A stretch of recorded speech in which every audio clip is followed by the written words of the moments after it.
Hey, everyone. Welcome to Locked On Lakers for Tuesday. Brian Kamenetsky, Andy Kamenetsky. Andy, more signs that Kevin Durant and the Nets hold the hammer on this proposed Kyrie Irving to LA deal. And we'll get some a look at the early preseason odds for big awards and what that says about how people think about the Lakers. That's all next on Locked On Lakers. You are Locked On Lakers,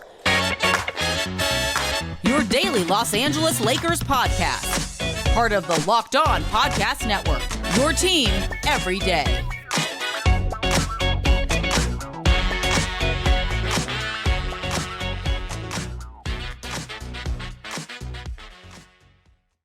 Thanks to everybody for making Locked On Lakers first listen of every day, Monday through Friday. No matter how you get your podcasts, no matter where you get your podcasts, always free, never behind a paywall.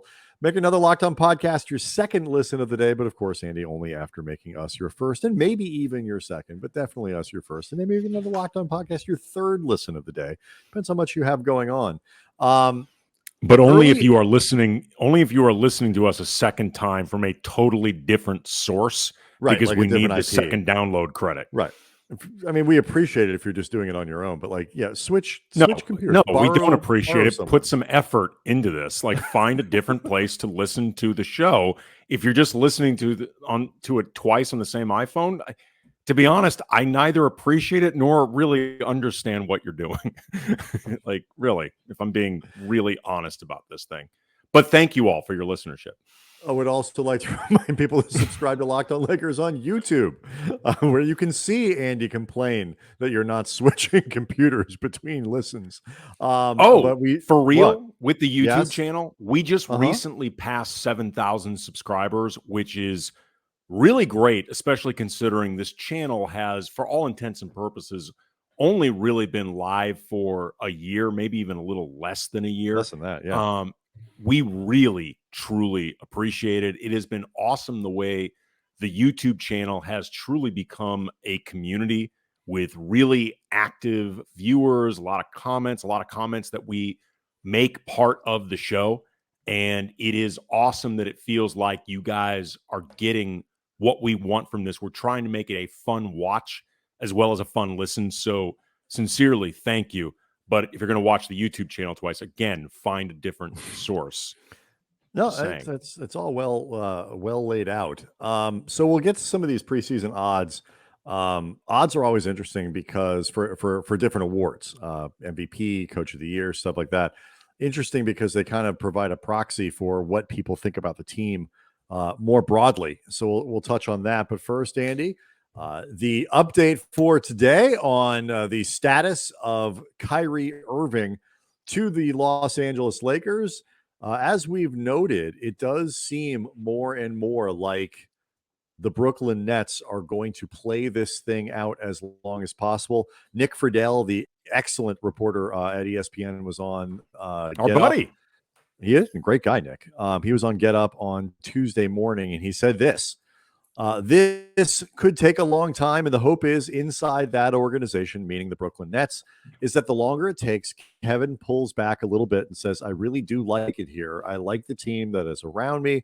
Maybe Ben Simmons is going to get healthy. I will tell you this, Andy, if I'm the Nets, that's how I would do it. I mean, they got Durant under contract for another 4 years. And unless he is going to do the thing where he actively sabotages your franchise a la James Harden, there is no reason to rush into something that isn't exactly what you want. Because unlike a lot of teams who face this situation, the Nets have a good roster that is capable of contending in the East, particularly if you are like me and think Ben Simmons is undervalued at this point as a player.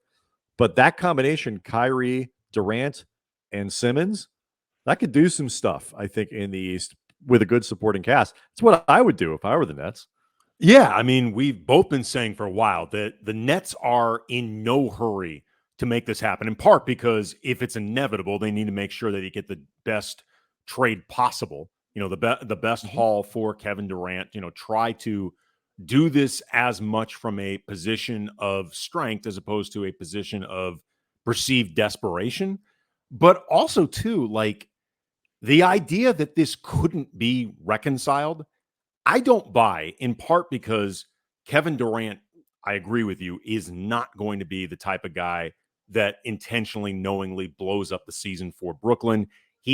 I don't buy at all. I don't see it, at least. I guess it's possible, but I don't see it.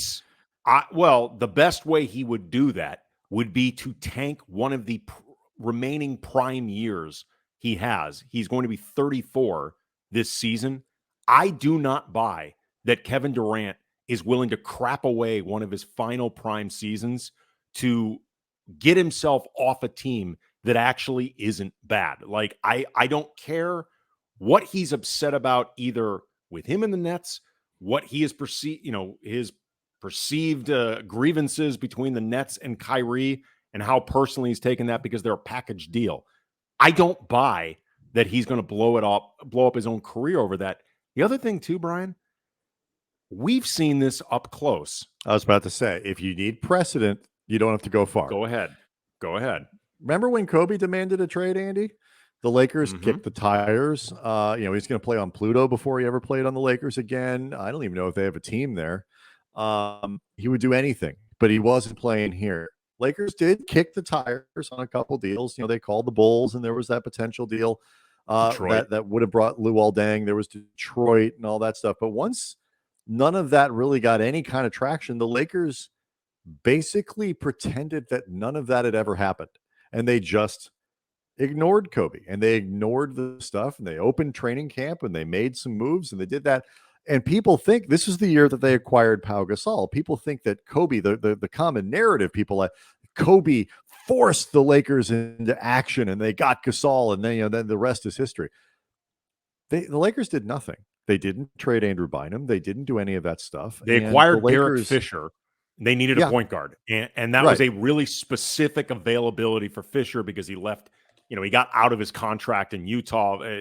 Very, worms, but right. But it is very unusual circumstances. And, Derek Fisher and Kobe had that relationship, but they also needed a point guard. Right. And so they needed that. And the part of this that I think fans typically forget is that the Lakers, when they made the trade for Pau Gasol, were number one in the Western Conference. They weren't 5 or 6 or 7. Bynum got hurt, if nothing else. That's what I'm saying. Right.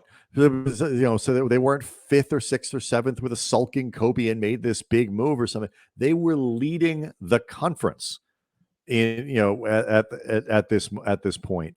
And then they made this trade. And so there is a template here for Brooklyn to follow, to where they say, you know what? We're 30-15, 45 games into the season, and maybe Durant still by the end of it wants to go. Okay, but nobody's going to blow this thing up right now. There's no need. We're winning, and people are happy. Well, here's something also too to remember to this point that we're talking about right now. That situation with Kobe and the Lakers, I don't know exactly what's going on with Durant and Brooklyn internally, but externally, nowhere close to as ugly as it was between Kobe and the Lakers. Like, Durant has not said a word about this publicly. No. Kobe was going on every radio show, every TV show possible, demanding a trade, called Dr. Buss on the record an idiot. You had the parking lot incident with Andrew Bynum. Like, when training camp opened, there had been the big report from Rick Bucher that Kobe was never going to wear a Lakers uniform, that he'd be willing to sit out the whole season, possibly. And when training camp opened, nobody was sure Kobe was going to be there, to the point where, as players started sifting out from the back, see Kwame Brown, we start catching up. Kwame actually asked me, is he going to be here? Like, do you know if he's going to be here? I'm like, dude, you're on the team. Like, I don't know. Were you not in your locker room? Yeah, and Kobe arrived late in very dramatic fashion because he was still looking to prove his point. In the season opener at home, he got booed. He got booed in his player induction by the end, of course, because it was Kobe and he owned this city. They were cheering him by the end of the thing. But that was way uglier. Frankly, a couple years before that, when Phil Jackson got brought back. And I remember at the time being like, you can't bring Phil back after everything that happened in that book and all that stuff. So if those two situations can be remedied, I'm pretty confident that whatever is going on with Durant and the Nets, and I don't even know close to the half of it, that can be fixed. Right. And again, the issue here is the Nets aren't, if you think you can fix it, you don't trade Kyrie Irving. And you certainly don't trade Kyrie Irving for Russell Westbrook. Maybe you trade him for something else. You definitely do not trade him for Russell Westbrook. No. And so that very is specifically not him. Right. On a few levels. You could do some stuff, but like that is one thing that you definitely would not do. And so to that degree, again, it's a reminder the Lakers are smart to at least go through every motion. Can't control the relationship, as we discussed on Monday, between LeBron and Westbrook. That is out of their control. But everything else, the Lakers are smart to do this as if Westbrook is going to be on the team. So, all right, we'll keep an eye on this going through the week and beyond. But next, Andy, let's talk about some preseason NBA player futures, because this is highly relevant for what people think about the Lakers as we reach mid-July. We'll do that next. Locked On Lakers brought to you by Built Bar and the bakers/scientists/geniuses over at Built Bar. Never stop finding new ways to spin for their creations. They took the instant classic coconut brownie chunk, added some marshmallows, and boom, you got yourself a coconut brownie chunk puff. It's the coconut brownie chunk Built Bar that you love, with the 100% real chocolate as always, but they've added marshmallow, the good kind, the type with the collagen protein that your body absorbs more efficiently. It's low sugar, low calorie, high protein. It is great for when you just got a craving, you need a quick snack, but you want something healthy that you don't feel guilty eating. That is where the coconut brownie chunk puff comes into play. Go to built.com right now. Make sure you don't miss out. You can order yourself a box of the coconut brownie chunk built puffs right now. Go to built.com, use the promo code LOCK15, get 15% off your order. Again, promo code LOCK15, 15% off at built.com. Real quick, Brian, before we get to these odds, something that I saw on Twitter, I was not aware of the date. July 11th, we're recording right now, 26 years ago today, the Lakers officially acquired Kobe with the rights. You never know the exact date of this stuff because the NBA calendar can shift around, but it was 26 years ago, the day of this recording, yesterday for the people listening to it, that the Lakers officially got Kobe, signed him in that deal with Vlade Divac, and to say the least, the rest was history. Yeah, no, that worked out well. So I mentioned this before. There are all kinds of preseason odds that are put out there, and obviously people have their odds on the Lakers winning a title and this and that, and so much of that could change based on trade possibilities and that and whatever.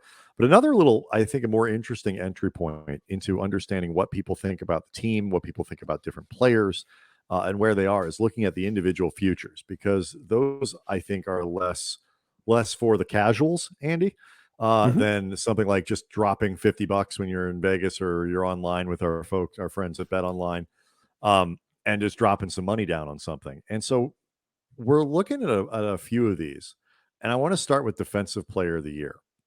And these are all, by the way, courtesy, these odds, of our friends at Bet Online. So make sure that's totally clear. That's where the game starts, Andy. Yes, it is. Anthony Davis is on the list, but he is way down. He is at 20-1 behind Robert Williams, Rudy Gobert, Bam Adebayo, Draymond Green, Marcus Smart, Giannis, Jaren Jackson Jr., Joel Embiid, Mikal Bridges, Evan Mobley, second-year center in Cleveland, and He's then good. Anthony Davis. He's very good, but I'm just saying. And then Anthony Davis, 20-1. So this to me is noteworthy, both because I think it speaks to what people think about the team. I think it speaks to what people think about Anthony Davis right now and where he is in his career and kind of the ground he has to make up. And it also, I think, kind of relates to all of the talk that Darvin Ham has done, going back to his introductory press conference, going through the interviews that he's done at Summer League and all these things, the conversation with Mark Spears of ESPN, talking about how Anthony Davis is going to be the catalyst for everything they do, especially what they want to do defensively. So any of those 30 things, Andy, I think are relevant. So take it where you will. Well, first of all, Anthony Davis at 20-1, he was about a week ago at 18-1. So his odds have been dropping just a bit. He's still 11th among the people getting odds at all, but his own personal odds have dropped. Just so people know, he's still ahead of Ben Simmons, Matisse Thybulle, Miles Turner, Paul George, Kawhi Leonard, Chet Holmgren now in the mix, Scotty Barnes, Herb Jones, DeJounte Murray, DeAndre Ayton, and Jimmy Right, but Butler. I mean, but he's outside the top 10 for somebody like Anthony Davis, who's supposed to be seen as one of the transcendent defenders in the league. It sticks out to me. Oh, I'm not saying this as a glass half full look at this. I'm just letting people know contextually who he is still ahead of. If you're curious who he's getting better odds in, that's all. I mean, right. And on one hand, like the middle of the pack status could be indicative as much of just there being less confidence about the Lakers defense as a whole. Like there's only so much odds you're going to get to win defensive player of the year if your defense isn't good team wide. And the Lakers free agency, they brought in Juan Toscano Anderson, Damian Jones, Troy Brown Jr., Thomas Bryant. Like I think pretty much everybody other than Lonnie Walker IV, there is a reasonable expectation that those guys can all help shore up the defense to some degree. But the defense was so bad last year. Right, shore up to some degree. And the other thing about those guys that I think is really difficult with the Lakers to forecast is you don't know how much any of these guys are going to play. Yes, like absolutely. Some of the, Thomas Bryant is definitely more of the offensive of the two centers that they've signed. Damian Jones is the more defensive oriented guy. Thomas Bryant is the more offensive oriented guy. I don't know how those minutes are going to be split. Troy Brown, if he isn't shooting well, had better defend like Matisse Thybulle, or he's going to have trouble playing at all because he's been kind of a negative offensive player in that way. Juan Toscano Anderson, same kind of thing. Like, is he a 25-minute night a guy who impact? So the Lakers are so fluid, and one guy who you would expect to play a lot, Lonnie Walker, has historically been a terrible defender. So yeah. I think it is difficult for me, at least at this point, to forecast the Lakers being significantly better based on their free agent signings. Damian Jones, I think, can be potentially an upgrade. But the rest of the guys, I think, are fine. Like these sort of, it's like maybe okay, kind of like maybe an improvement on what they had last year. But I agree with you, nothing you can hang your hat on. Well, that's why I said they could shore up the defense some, but I very specifically, knowingly did not say they would necessarily strengthen it. Like to a point where all of a sudden you think of the Lakers as a defensive team. And look, maybe AD playing a full season this year would obviously make a difference. If LeBron has less of a burden on him over the course of an entire season, maybe he can be more specifically invested. And, maybe Kendrick Nunn, if he's available, can help a bit. Talen Horton-Tucker starts making progress. Like, there are things you can talk yourself into, but in terms of what is there, and you look at all the guys that are ahead of AD, they're pretty much all on established defenses other than Rudy Gobert, who is just going to get the benefit of the doubt because he's a multiple Rudy Gobert player of the year. Yeah. Exactly. You look at it too. Robert Williams, Celtics are, I think, currently leading the pack in terms of title picks. Gobert is Gobert. Bam Adebayo is on Miami. They are, a contender perennially. Draymond Green on a contender perennially. Marcus Smart back to Boston. Giannis on a contender, also a former DPOY. Jaren Jackson Jr. on a rising team. Joel Embiid, we all know what he does. Bridges, we all know what he does. I mean, the only guy in there that you look at as a bit of a wild card is Evan Mobley. And you say, Cleveland's well, maybe defense that's was good last year, though. Right. It was. And I will say this, and we can, maybe even Jared Allen is right behind Anthony Davis, and they are the backbone of that defense. Ben Simmons right behind them. If the Lakers end up a top 10, top 8, top 6 defense, Anthony Davis probably wins Defensive Player of the Year. Because you look at the roster that they have, and I believe in LeBron's ability to play when he needs to on that side of the ball. But can't be asked, shouldn't be expected to do it night in, night out. It's just well beyond where he is. Um, there's not a lot of help there otherwise. If they elevate that way, Darvin Ham has done some great stuff, and Anthony Davis is playing transcendent defense over the course of a season and truly changing the way that this team competes. Yeah. That's And I think the only possible explanation. Well, it's going to change perceptions about Anthony Davis, because these, middle of the road odds for Anthony Davis, I think, are also indicative of lacking confidence among the odds makers that AD is going to, play enough to make this type of impression on voters, which unfortunately feels reasonable if cynical, but also too, Brian, like just the idea that will Anthony Davis always, when he's playing, be in that mindset of, I am going to attack this mother bleeper over the course of 40 minutes when I am out there, and I am going to be destroying this thing, and you are going to be remembering me as a central part of this game every single minute I am on the floor. And sometimes AD seems like that. There will be games where you're like, oh, okay, there it is. Like AD has shifted into that mode. And then the next game, you're like, no, he hasn't. Actually, like, it's not even that he's playing badly, but that level above, really good, like legitimately really good. And that dude is just wrecking stuff out there. That's tangible, man. That's what they need. And that's what they need to be competitive. All right. So I don't know if we're technically allowed or not allowed to encourage people to put money down on things. But if we are, I do have a recommendation on a bet that is probably worth making based on these future odds, and I'll tell you what it is next. Okay, so our friends at BetOnline have all the NBA futures out, Andy, for next year, and way down on the list, just like Anthony Davis was in the DPOY rankings, is Darvin Ham and the Coach of the Year. He's behind Ime Udoka, Chris Finch, Jason Kidd, Taylor Jenkins, Tyronn Lue, Michael Malone, Monty Williams, Nick Nurse, Steve Kerr, Willie Green. And finally, at 20-1, which is a common number for the Lakers, you get to Darvin Ham.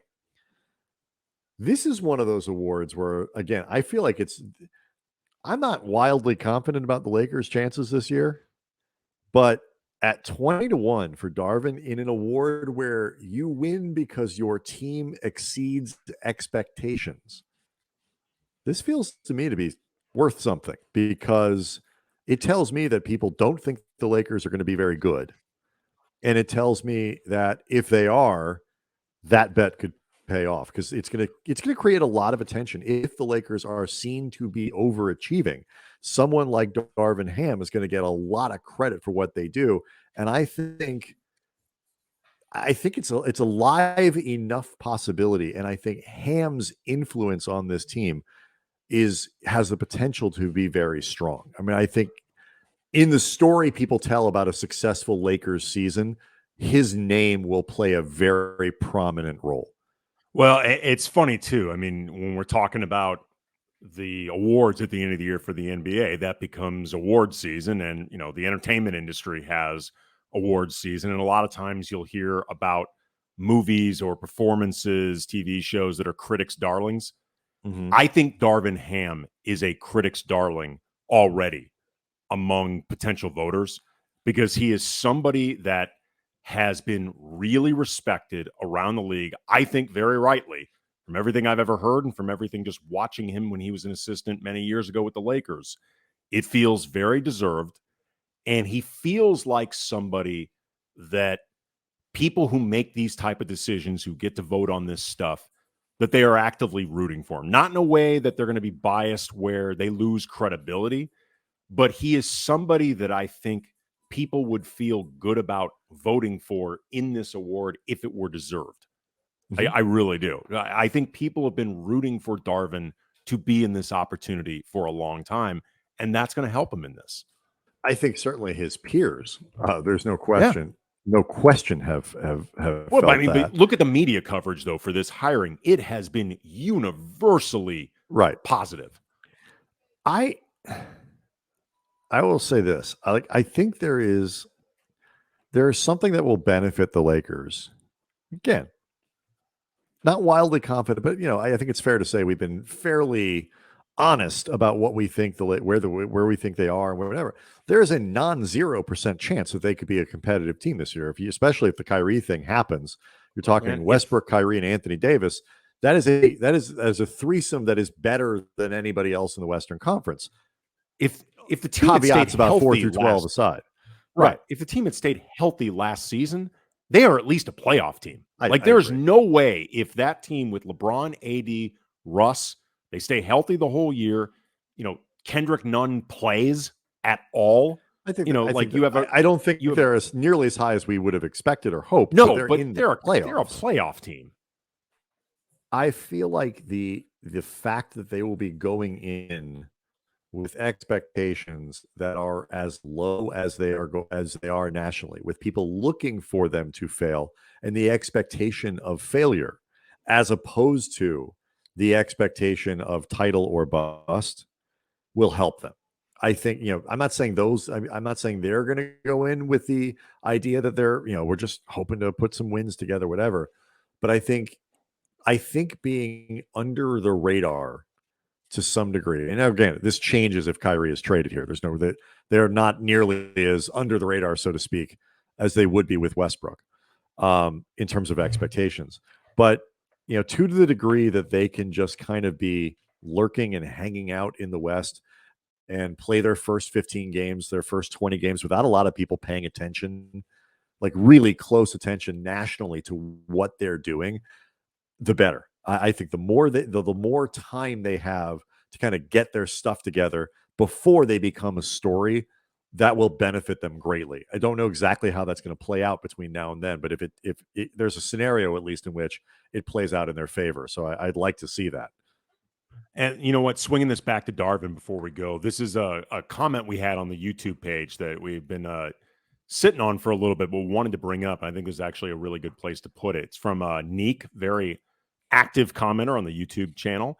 I'm curious what the conversations Ham has had with other stars. Like, everyone is focused on Russ, which is understandable. When speaking of defense and making certain adjustments, I can't help but also think about LeBron as a few others as well. For example, old man Bron didn't play defense much at all. I've always contended that for him to be such a complete player, Bron doesn't actually adjust his game much at all to do different things. Not a huge off-ball threat, not often catch-and-shoot situations. Lots of the things Westbrook likes to do, Bron also likes to do. Yet Russ is only asked to change, while Bron should be better at other things based on his rep as a more complete player.